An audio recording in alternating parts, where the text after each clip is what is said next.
Hi, and welcome to Tristan Channel, and today I'll be addressing an important issue and delivering a powerful message. Now, to put it out there, I'm no anti-vaxxer or conspiracy nut, but someone who keeps his finger on the pulse, who observes the actions of those at the top in a repeating pattern in history. They're doing this for our safety. It's a line we often hear today, when they demand that people do something or have to show papers stroke documents to be allowed to go to places. Sounds familiar, doesn't it? Well, it would, because that's how the Nazis came to power in Germany, and how people were controlled in Germany and in the Soviet Union. They manipulated the public with fear and outside threats so that they would be complicit in whatever new laws they would write. Again, as I say these words, a familiarity with it going through your head. There's a familiarity going through your head. Good, I hope so, because you won't like or see what's coming if you're not careful.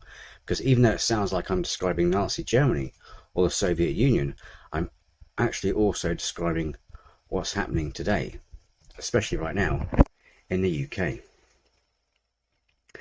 Now, this is the kind of thing that's happening. Now, that's right. This kind of thing is happening in the UK right now.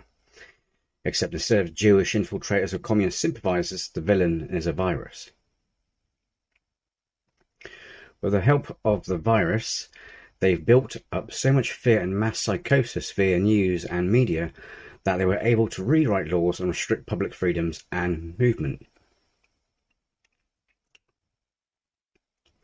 Before the papers or COVID passes, they had called it track and trace, which ironically anyone in emergency or medical services wasn't allowed to install on their phones.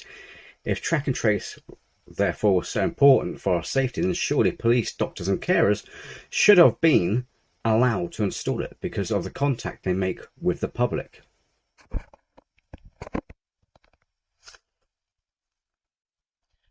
But it turned out that track and trace was shambles and caused what the media famously called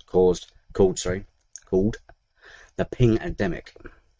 And despite it being a shambles, they insisted we still used it. Why? Because it restricted our movement. They even stopped large groups forming in public, making it hard to protest, again, all in the name of keeping us safe. Yeah. Then they implemented the idea to then scrap the track and trace system as a reliable idea and rely on a new system, a system whereby you keep your vaccine card on you that says you had both jabs of the vaccine. Again, restricting our freedoms and movement, all in the name of safety. Now, your card has to say you've had the booster also. They've even tried to pass a law during lockdown like Neighbourhood Watch, where you could report your own neighbours for breaking COVID laws. And just like Orwell's book in 1984, have kids report on their own parents should they break COVID laws. And this caused no alarm bells in the minds of the public. They even have police come into public venues and restaurants checking people for COVID passes to make sure they have them. They might as well wear SS uniforms.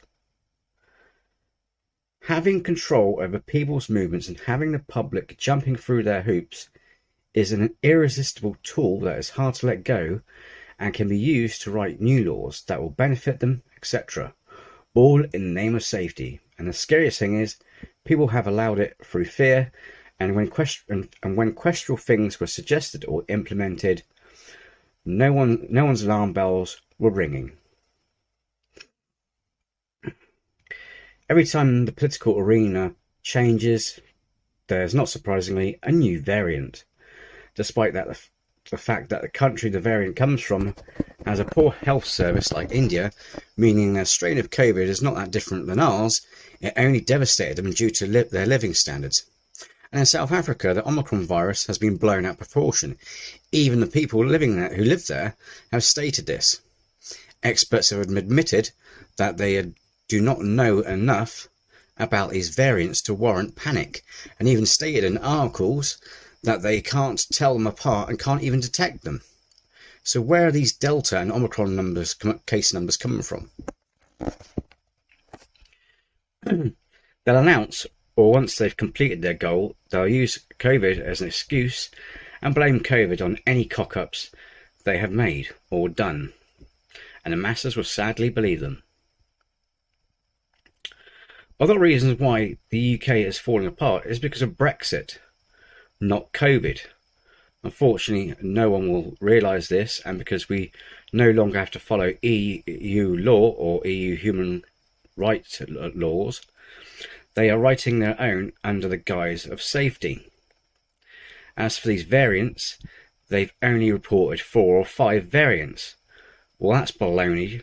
Anyone with a basic GCSE knows that viruses change and mutate per host. So, for example, if there are 135 million cases globally, then if not half of that would be strains or mutations of COVID. E.g., there is at least hundreds of thousands of different variants, not just the small numbers we're getting. It's a joke. The numbers are a joke. But people don't think or question it because of mass psychosis in which they are suffering. It's scary because it was foreshadowed in Orwell's 1984, and ironically especially in the movie V for Vendetta, which was set in 2020. The plot for V for Vendetta is as follows.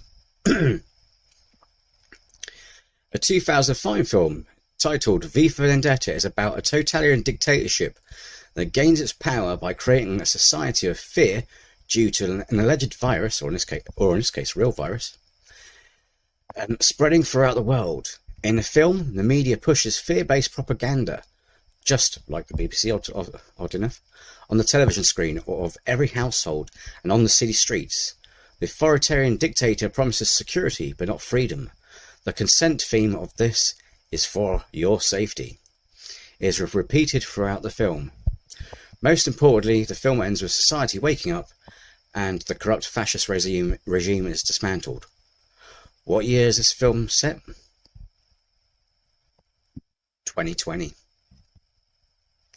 Unfortunately, I don't see a happy ending here, as people have boarded the train and it's left the station.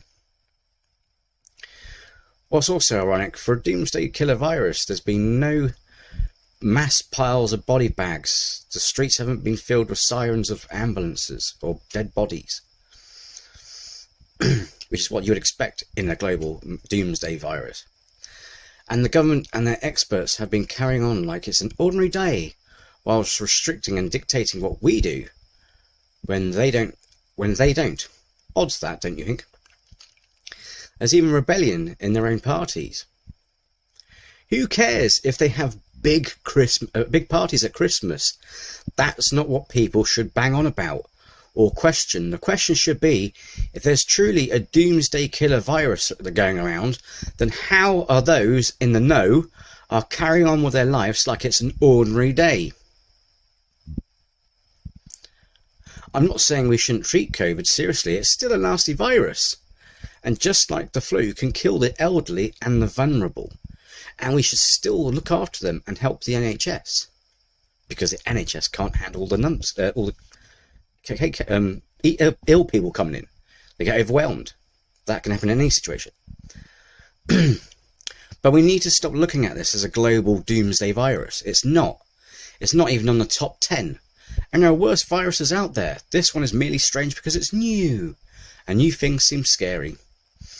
Just be sensible, but most of all, keep your eye on the rats in Parliament. Don't be afraid to question when it comes to the news. Look for what they're not telling us, and not what they are. Are they creating a totalitarian state? Maybe. Maybe not. But if they're not, they're certainly going down a dark path, and you must be stupid or oblivious if you can't see that in your actions. Mind you, there is seeds of possible hope. There are people who've basically had enough, who are starting to think it's all becoming a joke now, and who are no longer wearing their masks because someone demanded they do, taking their own path into their own hands. Maybe the whole world hasn't gone quite mad yet. So, until next time, take care, be sensible, stay safe, and watch your back.